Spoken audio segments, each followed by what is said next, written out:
There we go. Welcome back, everybody. Welcome back. Dad Prodcast. You said you messed me up. The Prodcast. I said the Prodcast. The broadcast. Yeah, the Bradcast. Welcome to the Dad and Pod Bradcast. Brad and Dad podcast. We're back after a week hiatus. Pod, he's Brad. Pod and Brad, Dad and Dodd. And we are here to talk about pop culture news, spoiler casting for new stuff that's coming out, and some table talk, some tabletop gaming, D&D, kind of a fun one today. Role-playing stuff. Yeah. So what do we got? Like what do we got on the docket today? Well, we missed last week due to country internet, and so we have, honestly, like, okay, yes, episode 5. For Falcon Winter Soldier, but episode 6, like, really, that's where it's at now. Yeah. So just kind of wrapping up 5, 6, mostly 6, and then some recap or some news from the week, a couple things in the movie realm, and then the table talk, putting some D&D character classes to Marvel. Well, I'm going Marvel. I don't know what you're going, but Marvel's I'm going, going Marvel. And I just realized that we said we were going to pick 2 each, but we didn't talk about it, but I have my 2. I feel like I could go off the cuff pretty quickly too. I think it's a good discussion to have. There's some interesting. Yeah. We'll get to it. We always start with our spoiler section. What was that horrifying sound? Yeah, that's our Michael Scott spoiler alert. Okay.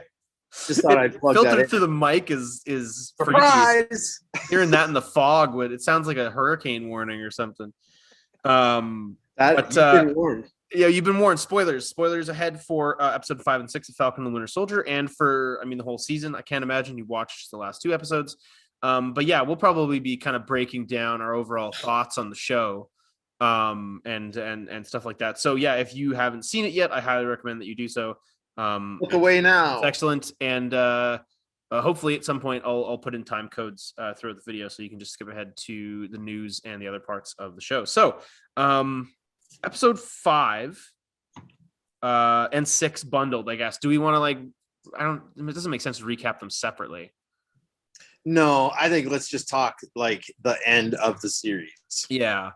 So kind of the way things shook out was, first of all, last we left off, good old Johnny Walker, still hate him, was bringing a shield down on one of the Flag Smashers' chest and tarnished the shield with some blood. So episode 5 was largely kind of a come down from that. Started out with an excellent fight scene, as because he kind of ran away and they had to confront him, and that was just so emotionally charged.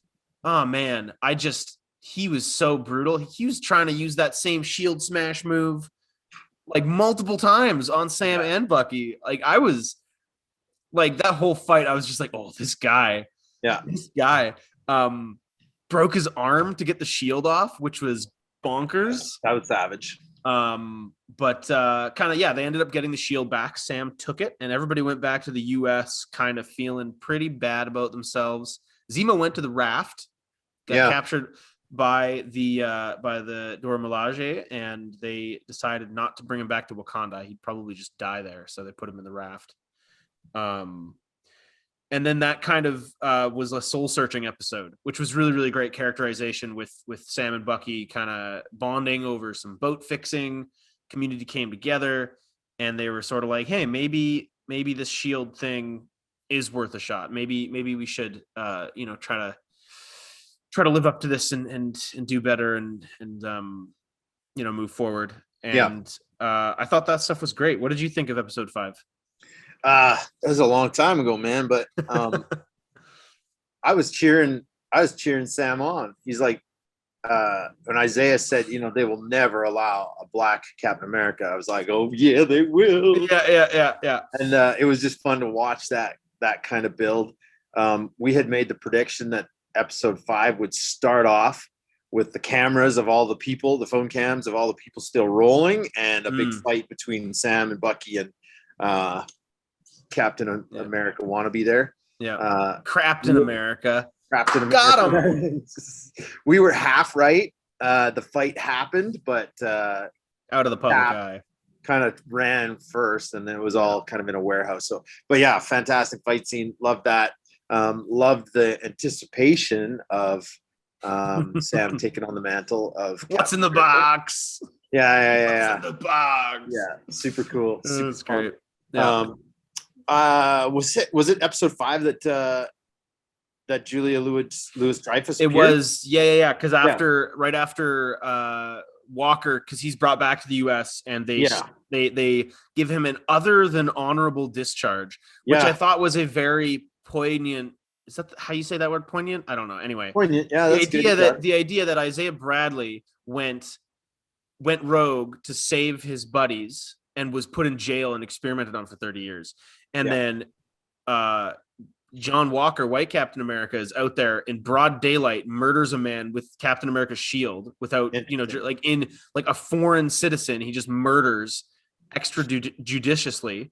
He gets an other than honorable discharge and is allowed to just walk. And I thought that was a very pointed, like they've not pulled their punches on some of that commentary. And I think it's really, I hadn't thought of it that way, but you're right. That's and they dug in hardcore in episode 6. We'll get to that. I thought, this has not been. This one was an accidental. They've been really going this direction. No one can really dodge the. Well, it's not really about race. You're just reading into it. Like no, they kind of. So we got Julia Louis-Dreyfus, who is from Seinfeld. I haven't seen her in anything. She's from Seinfeld, right? Yeah, she's got a couple of small pieces. But that was apparently she's done some great stuff and makes you want to see it because she's playing, and I didn't know the comics character, but she is a comics character. What is it, Contessa Vanessa de La Fontaine or something. She is not quite, she's sometimes been Madame Hydra. But that label has changed, and she was not like the main carrier of that mantle. She's also worked with a bunch of other shady sort of spy organizations. She's been around. She was apparently a lover of Nick Fury's in the comics at one point. They were a thing. They were an item. So I think the impression is generally that she is kind of a shady Nick Fury counterpart. She's probably trying to do like an evil Avengers. Yeah, and it's hard to recap episode 5 now with knowing what happens in episode 6, but I certainly remember thinking, well, is she the power broker? Yes. Right? I thought that was because, and we'll get into it. I think that may have made more sense than the way they went with it. I'm still, I've got opinions. Yeah, I've got opinions. We'll get there. But episode 5 overall, I thought was great. Character work, great action towards the beginning. It felt like the first couple episodes. I feel like the pacing for 3 and 4 was a little weird. It felt like there was some cut stuff and it was a little rushed. This felt like they had kind of settled back into what they were doing at the start. So I like that focus. Yeah. But episode 6, we kind of picked up with Flag Smashers in New York, going to try and disrupt this GRC vote. They got Batroc. I was going to say GSP, but I was like, nope, so they had Batroc on the payroll, and they were ready to cause some chaos. Episode 6, what are we thinking? Good stuff. Carly and her minions there. I got the feeling even at the beginning that she was all in, and they were kind of like, well, yeah. And certainly turned out halfway through there that they were a little bit half-hearted about it when she sort of revealed how far she was willing to go. She was pretty hardline compared to them. Yeah, she was jumping. I think they weren't quite expecting that. I don't know, like just emotionally seeing Falcon, seeing Sam full decked out Captain America gear. I was just like, Yeah. Oh, it's so good, dude. It was awesome, man. His Dude. outfit, the uniform, like his new wings and stuff. Like, Yeah. so I gotta say, just throughout the whole show, something, because I've always liked the Falcon well enough. And I think the cool parts about him have been the creative ways they've used the wings. This show has given him so many cool little like close combat moments. Okay, when because with the shield, it just becomes so much more. Yeah. Okay, when he planted the wings. Yes, and then I know. That was so cool. Into the ground, right? I was like, whoa. So good. Such a cool workaround too with the jetpack. Yeah. How he doesn't have super soldier serum, but vibranium wings, a vibranium shield, and kind of like he has the versatility to perform on the same level. Yes. And then even in episode 5 in that Walker fight, he had some cool maneuvers with like he swept his leg with the wing, like spinning or like it's great. Very cool. Now was so there was a moment in episode 6 when he curled down into a ball, wrapped the wings around himself, and bounced a truck. Yeah. And I was like, okay. Or was it a truck or was it the helicopter? I watched it like 1 a.m. I think it was a helicopter that It might have been the helicopter. Yeah. He bounced the helicopter, but he's in this shell with the wings. And I just thought, like, did he get vibranium wings then between episode 5 and 6? Was that in the case? Because I don't know that his original wings, they were not vibranium bullets, but I'm not sure that they would have. No, so because specifically the wings he gave to Torres, he said keep them. Those old wings are gone. Wakanda made new wings wholesale. Right. They didn't say for sure, but I think based on it's Wakandan, those are vibranium wings. He's got a 100%. Vibranium shield and vibranium wings. Yeah, as soon as he bounced that chopper, I was like, that was awesome. It's so good. Which is just like, okay, and they're not the same shape of wings. No, I didn't realize until after they're eagle wings. Yes. Someone pointed it out. They're no longer Falcon. Right. He grew up. He has growing up. Falcon wings. But overall, every single, I like that this wasn't a end of the series final shot. He's in the suit, you know? Yeah, no. We got a good 40 minutes of action where he gets to show off. He got to work. And really, and not even in just action, he got to show why he is the new Captain America. And he like, okay, there is so little basis for saying it's like, oh, I don't think he's like, it should be Bucky still. It's like, come on, like look at, like just like look around you for a second. Like, it's so Bucky's good. not even Bucky's great. 10. Bucky's great. But we this entire show and this episode in particular, you're just like, Steve, you knew what was up. You knew what you were doing. Yeah, that's great. Aside, Steve. Yeah, for sure. Okay, a couple directions. Two big things I think we should cover. Number one, the power broker, and then number two, Sam's big speech to the world. Really, everybody was watching at that point after the flag smashers were all subdued and everything else. Sam had a moment on camera. Yeah. Let's talk that moment first. Sure. That was a stand up and cheer moment. Yeah, no kidding, right? It was a little hinky, just like the way it happened, where he starts talking to the politicians that he rescued. Yeah. And has kind of what would be like a Senate speech, you know, if you were in a hearing in front of the Senate. Yeah. But it was good. Yeah. You know, oh my gosh. It just got to the heart of things, and like, hey, these people have been totally dispossessed. You guys got to step up your game. Yeah. We need to look at this with fresh eyes. Yeah. It was good, man. I was really, really happy with how they wrapped that. It was very satisfying. Yeah. Well, it felt like such a cool way to cement him as Captain America, because first of all, just on a character level, you get this moment to really let him express his feelings on the subject, and that whole, you know, the contradiction almost, you know, or not even almost, but just a contradiction of, you know, a black man wearing the stars and stripes, right? That's a complicated relationship, and they've sort of explored that, and so that was the thesis of the show, right? But it was also just a great way for the world to see, because they had seen, you know, a week or two prior. I don't know how long it had been, but they had seen on, social media all over the place, John Walker bludgeoning a man to death with that same shield.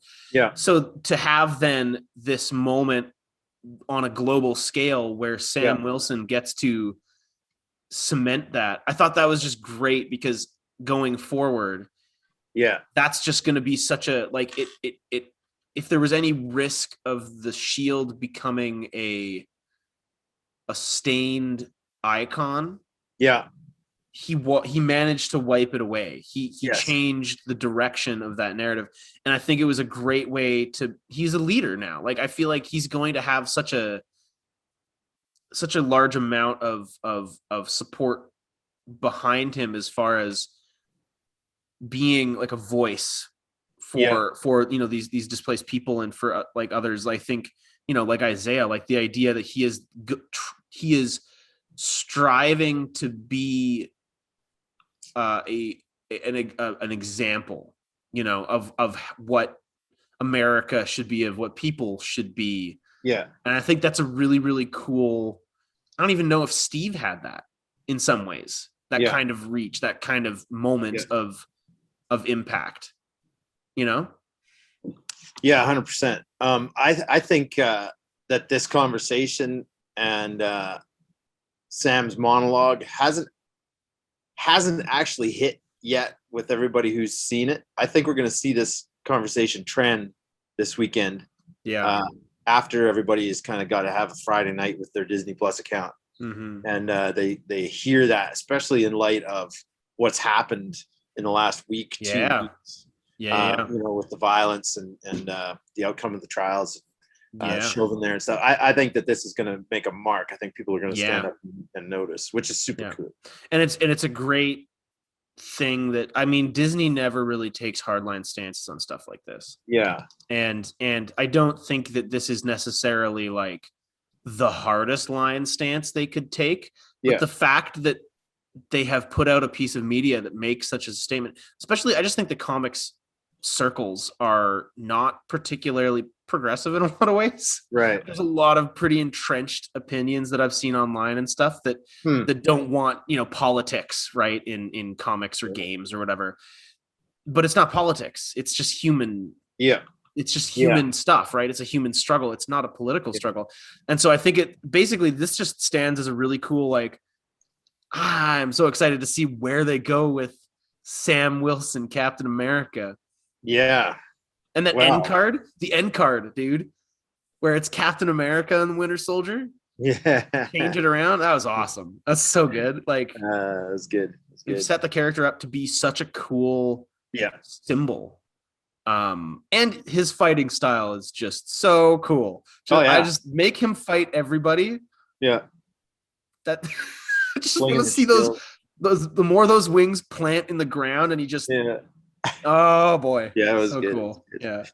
Okay, how about the power broker? And the resolution or not of that. Okay.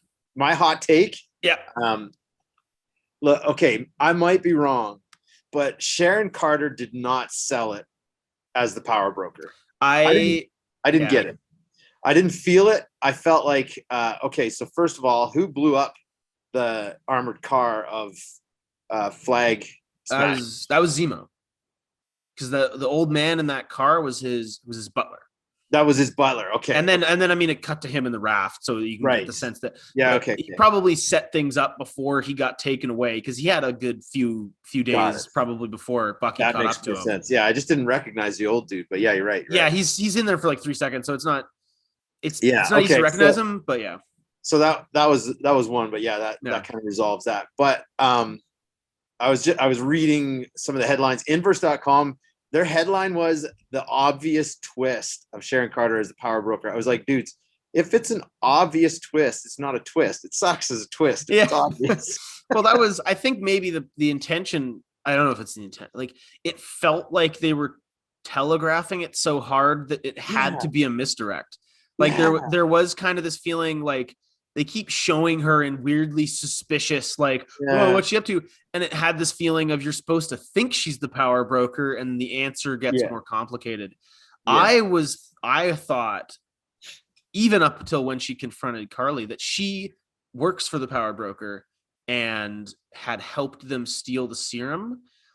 And then from there, maybe she decided to turn on them again and work with the power broker, or maybe she's a double agent for Shield, or maybe blah blah blah blah whatever.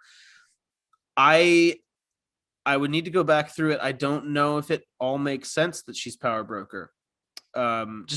He led them to her scientist and then beat up the goons that she hired to kill Sam and Bucky in the some of the things train yard. Did doesn't make sense. And then why would she lead Zemo and Bucky and Sam to her scientist if she's pretty short? Like, I guess that it's probably meant that she was hoping to use them to find the Flag Smashers, but putting your only source of super soldier serum in the sight lines, it feels like that was too much of a risk. And you can't really be mad at anyone but herself for that.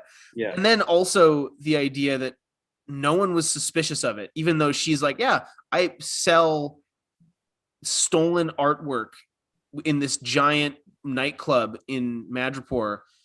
And the fact that no one really commented on it made it feel like if she was the power broker, they wouldn't have shown some of that. Yeah. They would have kept some of that closer to the chest. So it felt like there was a more complicated answer coming. Yeah. Which we're not going to get until. Yeah. So, later. And I'm guessing, so here's the two routes that I think, and I'm curious what you think on these. This is the two routes I think it takes.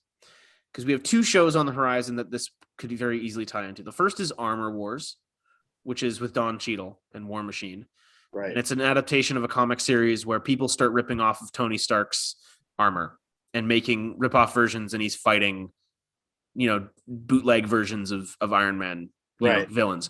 Interesting. Yeah. So I can imagine that being Sharon, now that she's pardoned from that post-credit scene, now that she is kind of ingrained back in the government, she starts selling secrets, like new Iron Man suits start cropping up. War Machine's got to find out why. That's cool. That's interesting.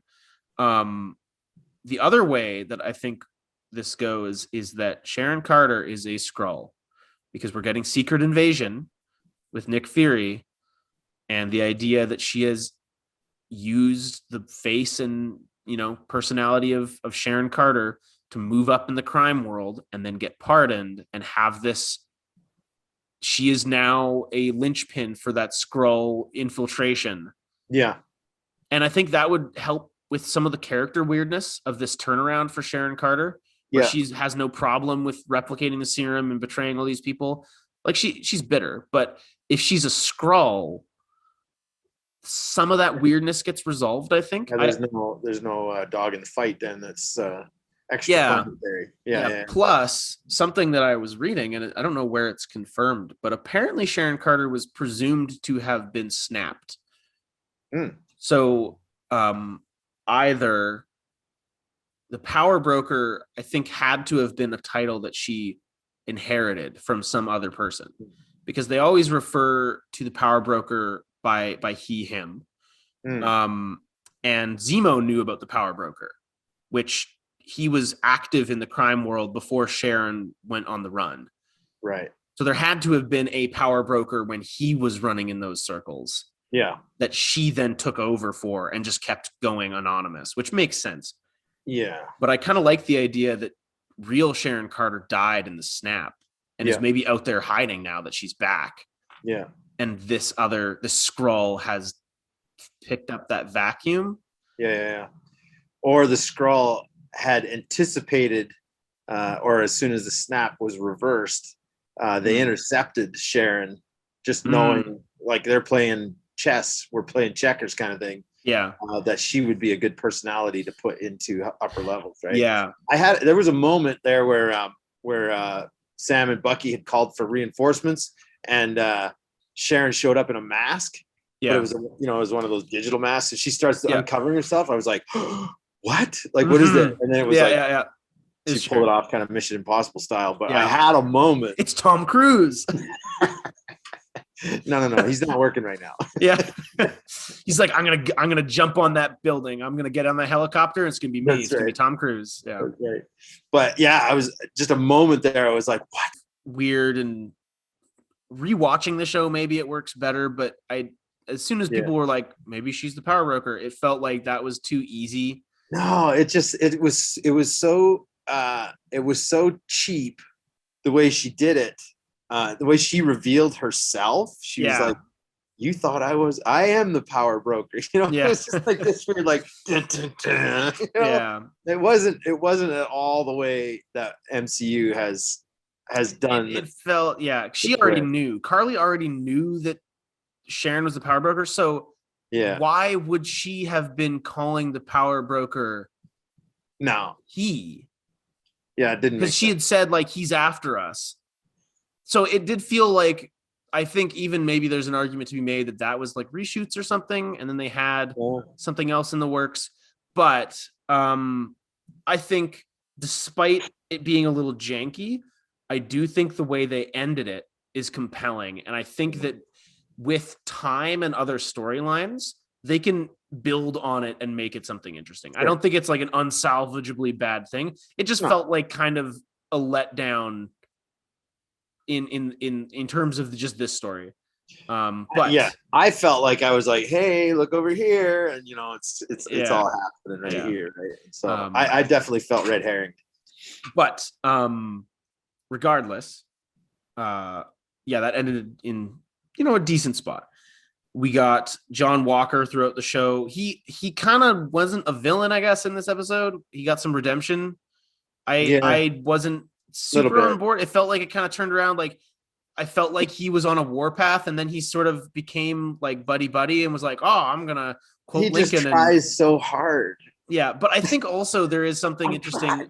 I like that. Yeah, I like that he made the choice to save that truck, or try to. That was cool. And so I think that they sort of used that as a chance. That was the make or break. If he went after Carly, he was beyond redemption, but he came to the brink again, and this time pulled himself back. So there's kind of an ambiguity there. And they didn't make a Hayward moment out of it where he just ends up shooting kids. They kept him morally gray. Yeah. Which is where he ended the show as U.S. agent in the black and red suit. Yeah. And I kind of like that idea that he's a little bit dorky about it. Like he's like, I'm back. Like you're a killing machine. Like he's a little unhinged. I don't even think he's that good, to be honest. No, but I think the idea of him being this really, really this somewhat like this mediocre, middling Captain America knockoff with an inferiority complex and a lot of anger issues. I know. I think I could take him. I think I could take him. Well, I just tease him a little bit first, and he'd wilt. But I think the thing is, nice shield, bro. The thing is that because he's working with Val or the Countess now, my guess is that we get him in an evil Avengers team. Right, he is the anti Captain America, or like a kind of a Suicide Squad type like team of black ops, kind of, like on a team with Deadpool kind of deal, right, where they're doing less morally upstanding missions. He's got to take Mark Rober's master class in engineering online just to engineer a new shield for that shield, man. When that thing showed up, I said to Jonathan, your little brother there, I was like, Did I see blinking LED lights? Did he put a little? Was there? What was there? Oh, it was just the way it caught the light. But I was RGB like, strip lighting on the inside. Hey guys, rate my Captain America cosplay. It hits the little button. It's like, yeah. And he's got. He's like, it's just cardboard on the inside. You just spray painted this. Smash. Like the sound effects I noticed right away. It was like trash can lid shield. Yeah. Well, I think that's perfect for him though. And I think that it was good. I'm glad he survived. I didn't think he would. There was this bit where I was like, is he gonna get crushed by that fallen truck? Like I was like, that might be where he goes out. Like they kind of close the book. But I love Wyatt Russell. I think the character, he did a fantastic job throughout the season. He did, yeah. Props to the actor because and he got so much. I think he quit social media because people couldn't. I think he did on Instagram. He stepped away because people were like, I don't know how to differentiate fictional and real fictional characters from real people. And it's like, no, man, that's the point. You hate like you're supposed to not like him. He's doing his He did it job right. Yeah, excellently. So it'll be interesting to see him going forward. Bucky's smiling by the end. That was crazy. That was awesome. Bringing a birthday cake. He got some closure. And I think him and Sam having kind of that camaraderie is like going forward, just like it's going to be great. So show overall, where would you place this, especially in like relation to like WandaVision, because this is our second Disney Plus show. Okay, I'll put it on. Okay, thanks, Monique. Did you catch my question? They're gonna set the alarm on me if they're gonna set the alarm. I'll be the last one in the building here, so I gotta put it on when I leave. But sorry, what was your question? What do you think of the show overall, especially like this is our second Disney Plus show in comparison to like WandaVision? Like where are we? I mean, two totally different fields, obviously, but I thoroughly enjoyed them both. This one, Falcon Winter Soldier, I think just felt more like a superhero movie. I thought the budgeting was fantastic, especially in this final episode. I was felt like I was watching the movie. Yeah. And like the effects were, just right on par. Character development was great. I love the themes that they explored. Thumbs up, man. 9 out of 10. Yeah. No, I enjoyed it. I thought that it was less consistently good than WandaVision, I think. I agree with that. I would put WandaVision at like an 8 out of 10. I think that this isn't a WandaVision review, but I think that they're very different. But this one I would probably say was like a 7.5, purely because I think that although the strong elements were very, very strong, character development, the concepts they were dealing in, a lot of the action, a lot of the the villains like Zemo and John Walker, and I think the Flag Smashers were less well served than the others, but I think they still served an interesting part in the story. And just that final episode, just culminating in Captain America, I thought it was really great. But there was also just it was less cohesive, and I think it was paced oddly. It felt like it should have had 9 episodes like WandaVision. Right. Instead it felt like there was cut stuff, and I think there's been rumblings that there was a bioweapon / pandemic storyline that they cut because of COVID, which is 100% understandable.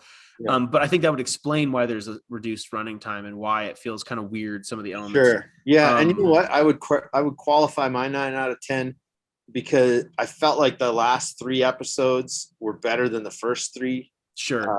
The final 2 particularly, I felt like it just ramped up. So I would maybe give the first 3 like a 7 out of 10, and the last 3, 9 out of 10. So like I'd average it out at 8. But that's fair. Yeah, no, I think that's totally fair. And I think that just overall it kind of averages out to about a 7.5.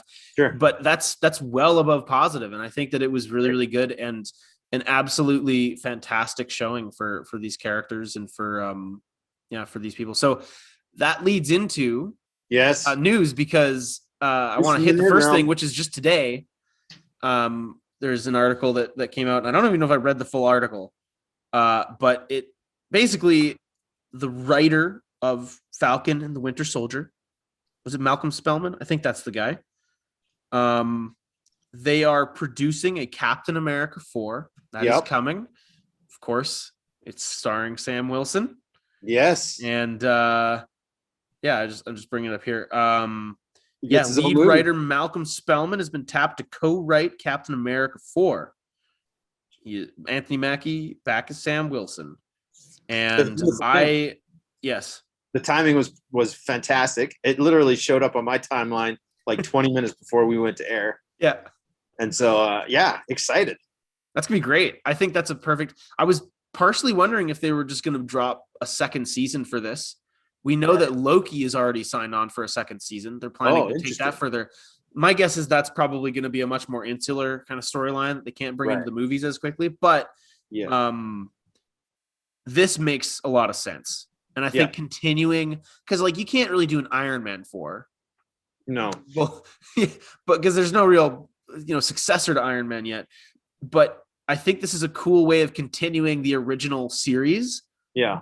Without even, because like you're not going to miss a beat. Anyone who's seen the first 3 Captain Americas knows Sam Wilson, and anyone who's seen Endgame knows that Cap gave him the shield.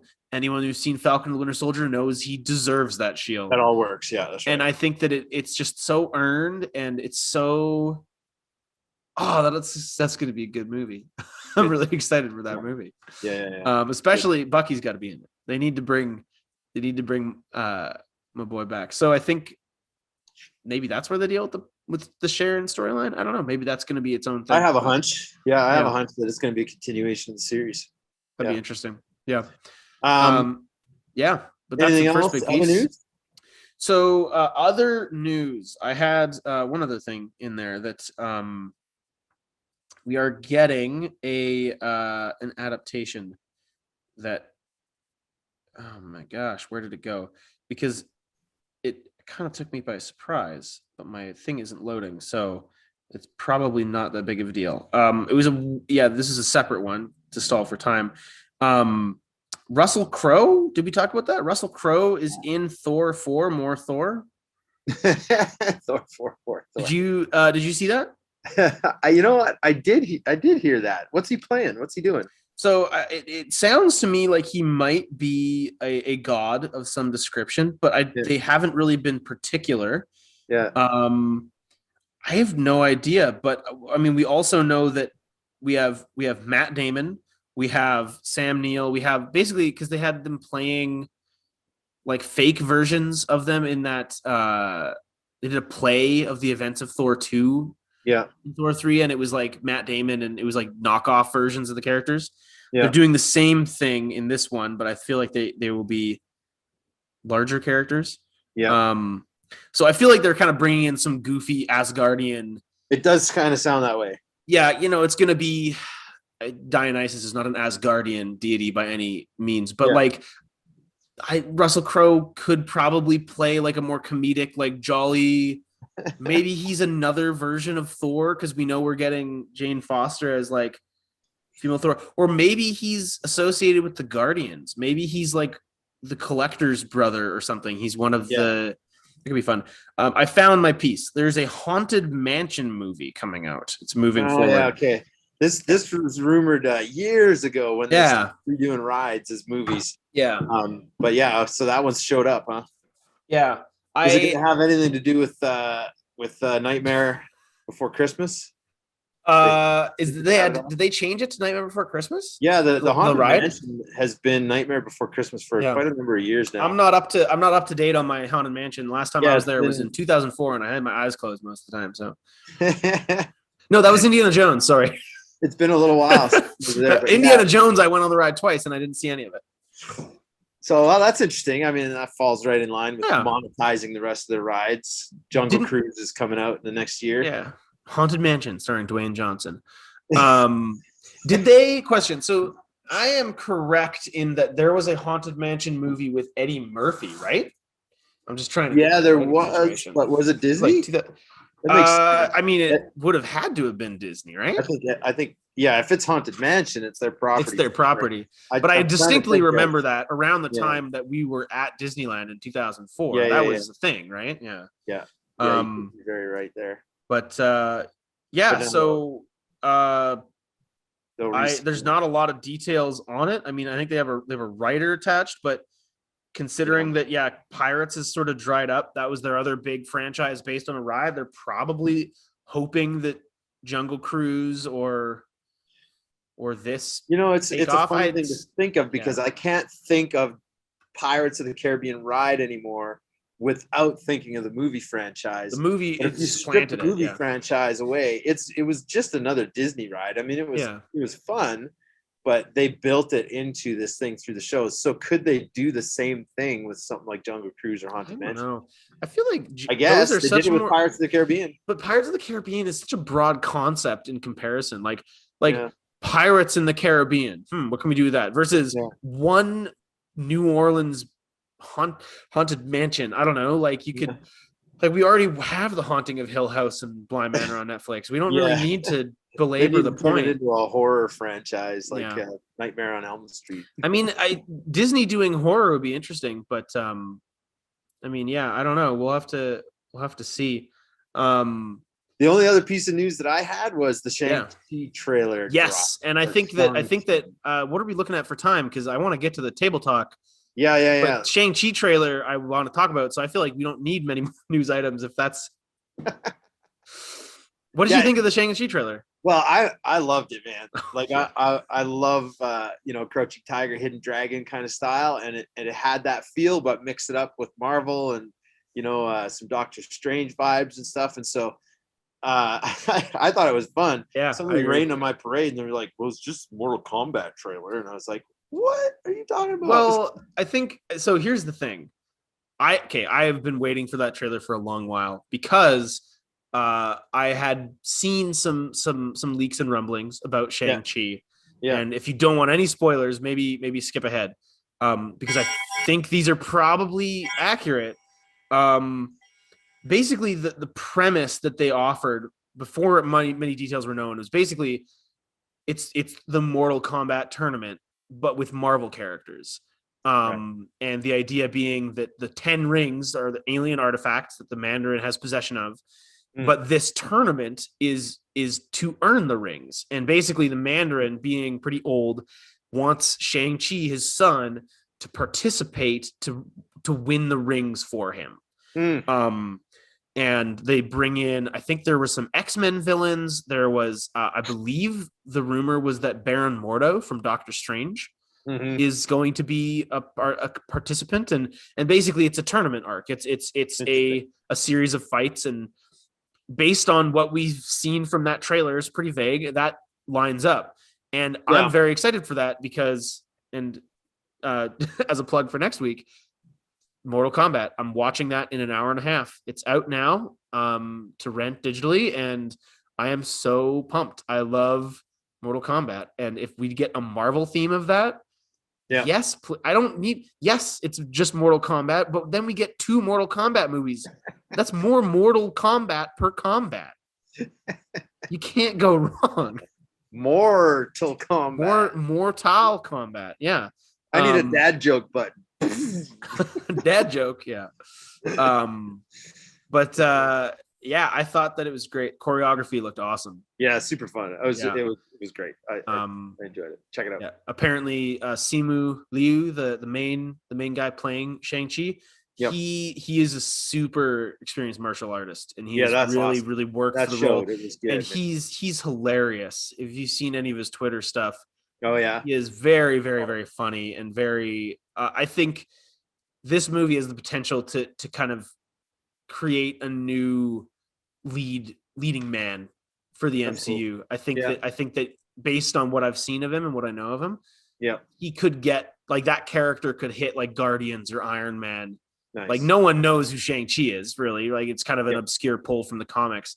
But the way they're revamping it and the way that they're working it in, that's cool. That could be something special. It could be really cool. Hey, we're 43 minutes in, so let's hit table talk. Let's hit table talk. So we are going to talk about Marvel characters as D&D character classes. What would they be? What would they do? How would it work? I'm thinking 5th edition, but you might be not as familiar. So you go first, and I will then see if my let's go shot. I got 2.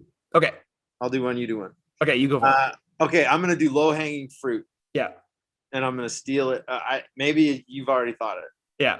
This is really low-hanging fruit. Okay. I decided to take the class of Barbarian. Okay. And primarily because of his strength and his rage ability. Right. And you're thinking of Iron Man. No. Oh. No. Hulk, man.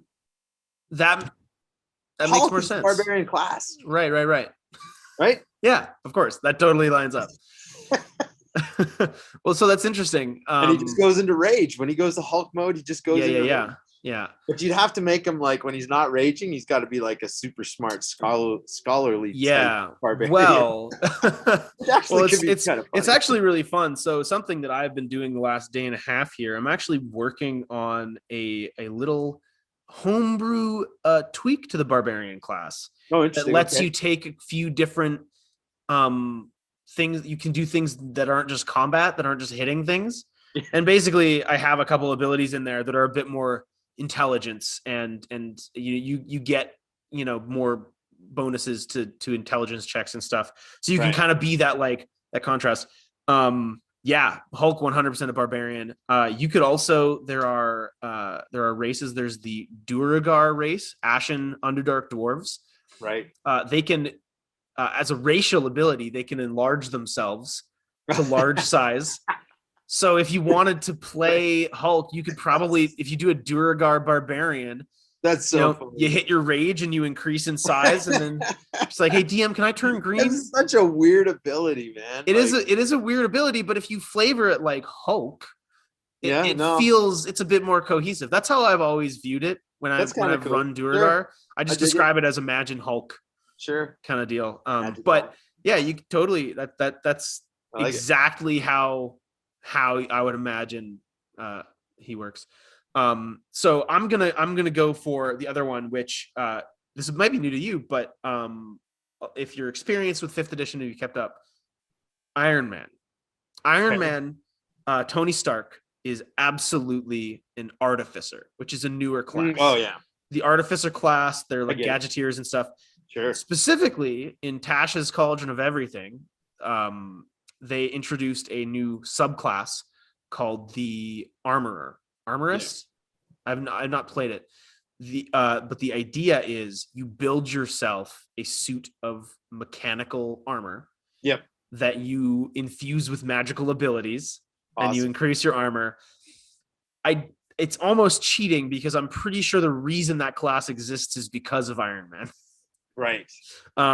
But yeah, you play, you totally play a human artificer, a battlesmith. Oh, are you sleepy? Are you sleepy, Birdie? Wake up, Birdie. Oh, he's sleepy. Yeah, absolutely. That's what I would say. And he tinkers with his armor.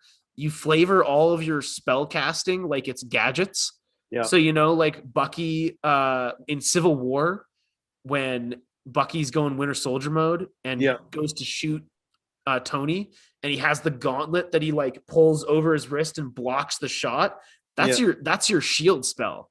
You spend your reaction to increase your AC. I like that's him going up and just So I think that is 100% where that class of the character lines up. What's your second? That's fun. Yeah, that's a good one. And you could start with the Mark 1, it'd just be like this clunky. Yeah, level 1, you're janky and weird. Level 20, you're flying and shoot. I'm pretty sure you get flying speeds and shooting like laser beams and stuff. It's awesome. So yeah, that's pretty cool. And 100% somebody was like, we can't do a good D&D Iron Man build. We need a class. Yeah. And so they created the artist. Yeah, exactly. So okay, maybe this is a little lowbrow. Maybe it's just easy fruit too, but I went with Paladin.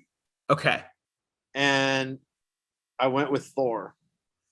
Thor is the Paladin. Okay. Interesting. Thor is the Paladin. And for two reasons, I guess. Obviously, his connection to the divine.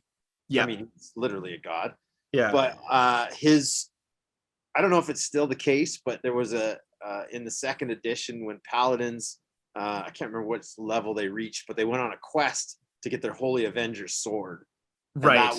That was their personalized kind of magic item, which I think you could easily substitute sword. The hammer. Yeah.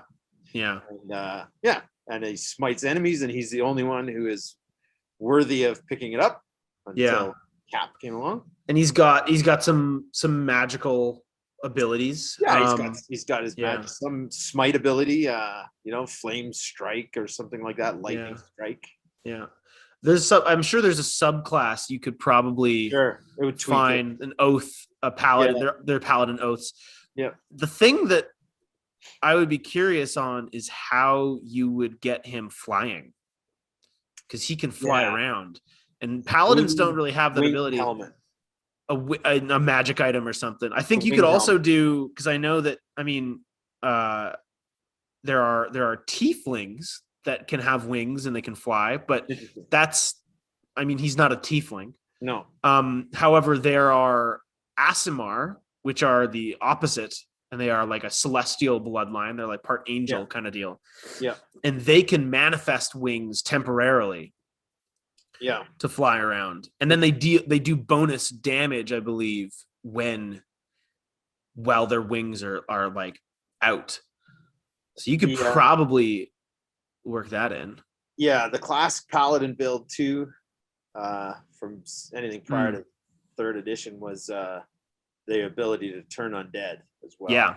And, obviously the healing abilities. So maybe falls a little short in that department, but we could probably figure out a way. Yeah, there's lots of Paladin flavors that you can turn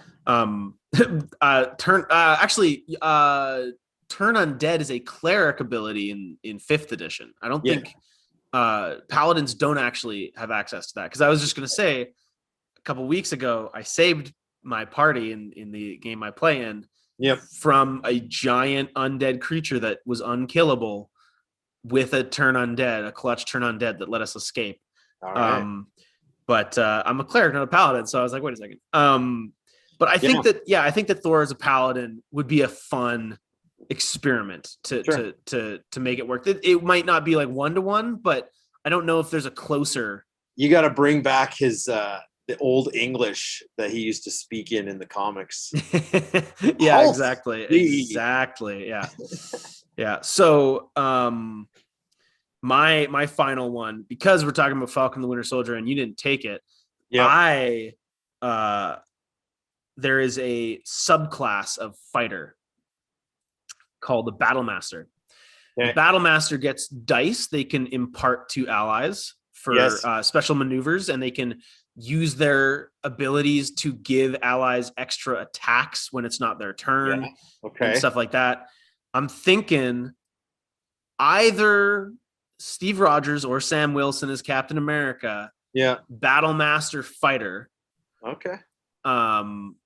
Getting in the heat of things, leading people. I was actually almost thinking Steve as a paladin, just for the pure inspirational value, but he doesn't have magical abilities. So I think that a purely like a martial class like the fighter, where it's just pure physical captain. Military and exactly. There's you could take the feat inspirational speech, where you give extra hit points to people who can hear you make a speech. Right. You bolster you bolster your friends with extra kind of resolve and leadership. That's and then there's like, I don't know, there's feats you can take for like throwing shields and stuff. Like give him a returning shield and you know, like I got to do about 3 sessions as a battle master with the dice, and it was fun. Did they have Battle Master, and when did you play Battle Master? Actually, this was when your oldest brother was DMing. Okay, gotcha. Yeah. I can't remember if it was during lockdown or what. It was a while back, but I actually went to the store and I found 5 matching D8s for fun. Dice. Yeah. Right. I think I might remember. Yeah, I remember hearing about that. Yeah, no. Battle Masters are great. And they also, Tash's Cauldron added a bunch of new maneuvers that you can take. Some of them are just even better. There's some that are like, you can add the dice to your own like investigation checks and stuff.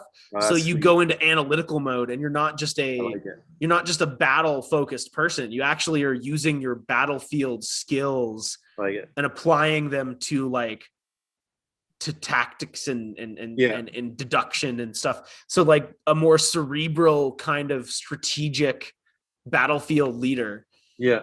I think that's where you'd fit either of those characters, and I think that would be an excellent spot. Sweet, those are fun.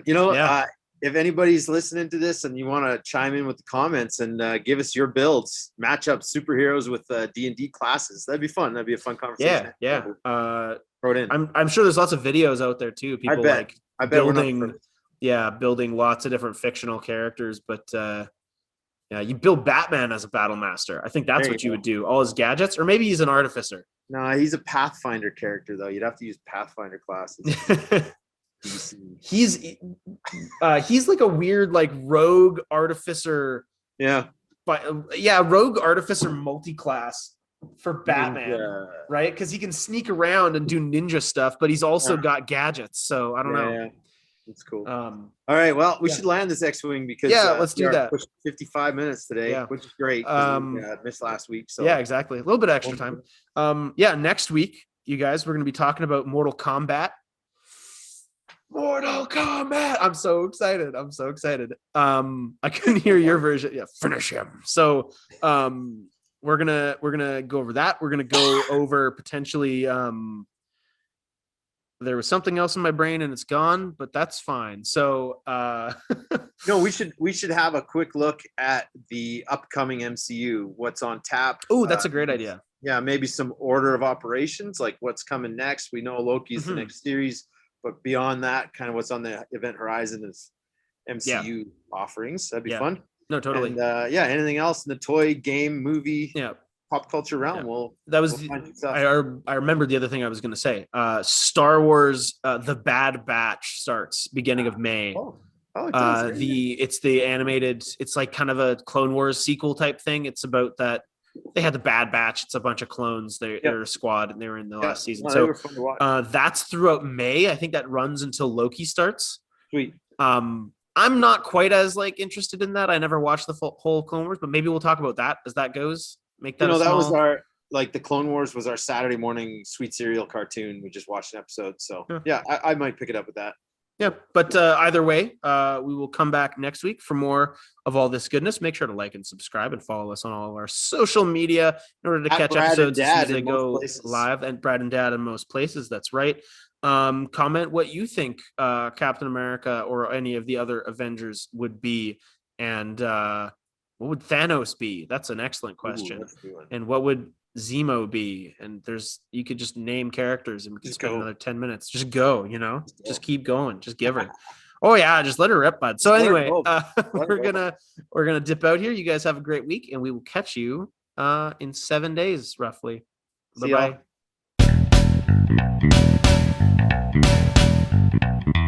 bye.